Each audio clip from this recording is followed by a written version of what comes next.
Francis Lieber, who was a professor at Columbia University, wrote in August 1864, he said this: "If we come triumphantly out of this war with a presidential election in the midst of it, I shall call it the greatest miracle in all the historic course of events."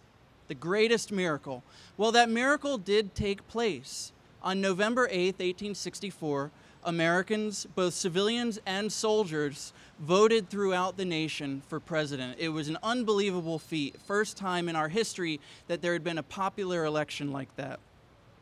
2 days later, President Lincoln addressed a gathering of well-wishers at the White House. He said to them, "We cannot have free government without elections. And if the rebellion could force us to postpone a national election, it might fairly claim to have already conquered and ruined us." Well, Lincoln had reason to feel confident. He had just won 2 days earlier by a landslide. He carried the Electoral College 212 to 21. He won 55% of the popular vote in that election.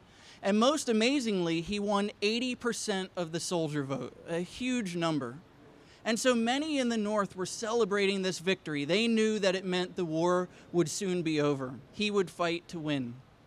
And in fact, there was a grand celebration held at the Cooper Union not too far from here.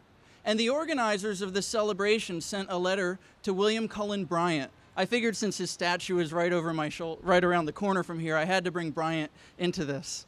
And Bryant was too busy to attend. He wrote back and said, "I'm sorry, I already have a prior commitment." But he said to the organizers of this event, "I shall be present with you in spirit and will take part in the rejoicings inspired by the glorious result of the late election, which should be chronicled among the signal favors shown by Providence to our republic." And he concluded this short note by claiming that Lincoln's re-election will, quote, "do more to hasten the close of the war than 20 battles."